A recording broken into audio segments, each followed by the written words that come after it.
Magandang buhay muli mga ka-Heartcoded scholars. Nandito na naman tayo sa isa nating lesson. Ngayon ang ituturo ko sa inyo ay kung paano maglagay ng hard disk sa isang gaming laptop. Kagaya ng Acer Nitro 5. Isang sensitive na part ng pag-i-install na kung saan marami kayong matututunan, kaya ano pa hinihintay natin kita-kits sa lesson na ito. Pasok intro.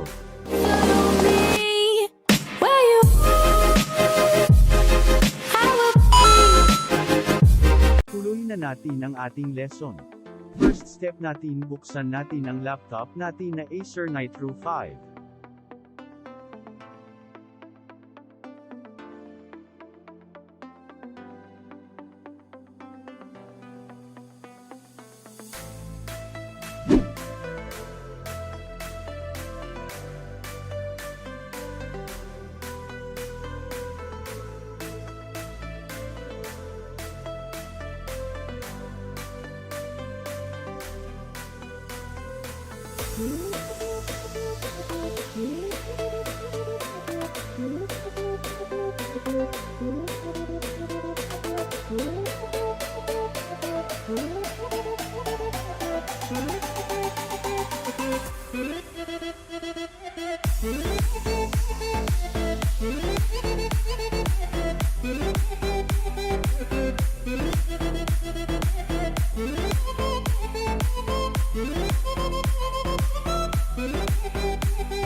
Ingatan maigi ang pagbubukas para hindi masira ang cover ng ating laptop.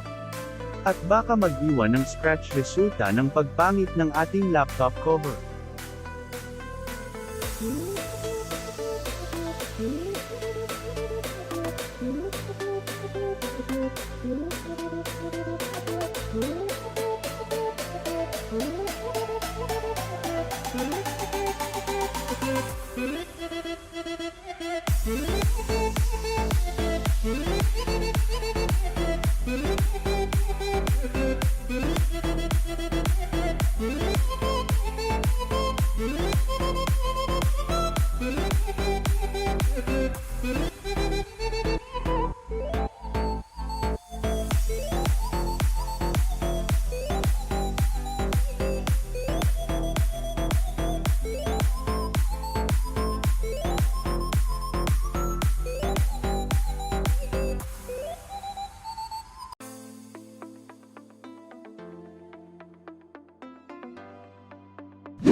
Kapag natanggal na ang ating laptop cover, una nating gagawin ay tanggalin ang battery connection sa mainboard upang ma-discharge ang laptop habang kinakabit ang internal hard drive nito.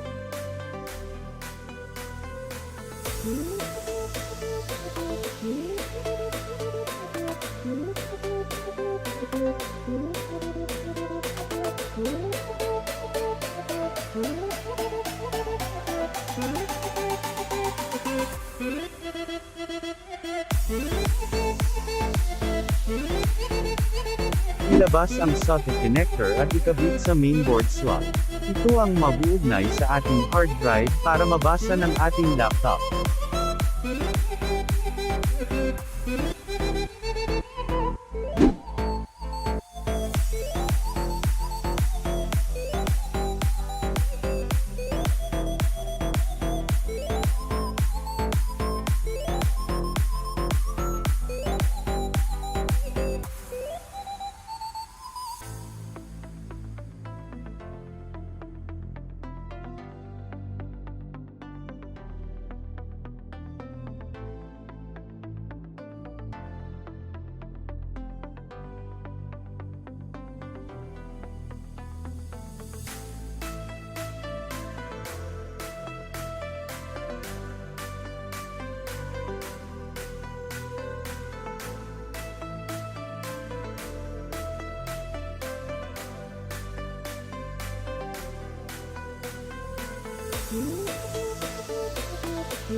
Kapag nakabit na ang SATA connector, handa na ang internal hard disk para ito ay atin ng maikabit.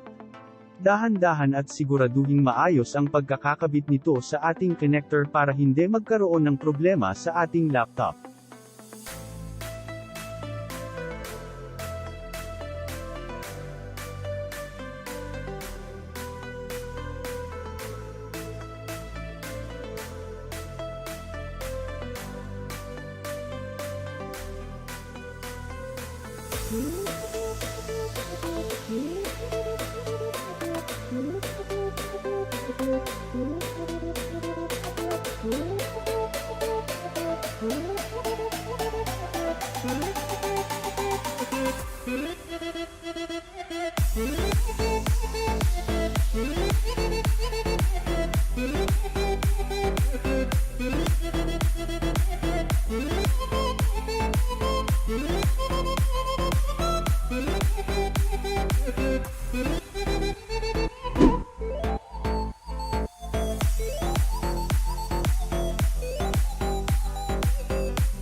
Pagkatapos ng maayos na pagkakakabit sa hard drive, ating nang ibalik ang laptop cover at sisimulan na natin buksan ang laptop at tignan kung maayos natin na-install ang nating internal storage.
Kapag nabuksan na ang ating laptop, di pa babasahin sa ating storage data ang ating na-install na bago storage dahil kailangan muna natin itong i-format.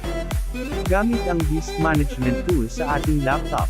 Kapag ito ay ating nang na-format at nabigyan ng destination letter, ito ay babasahin na sa ating laptop system.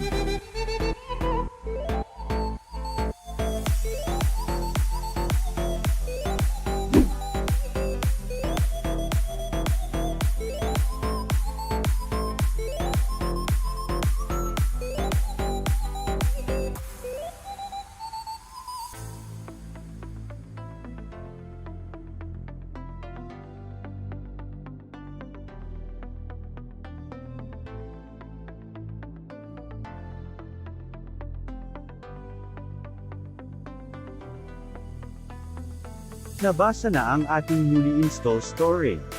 At dito na natatapos ang ating lesson mga ka-Heartcoded scholars.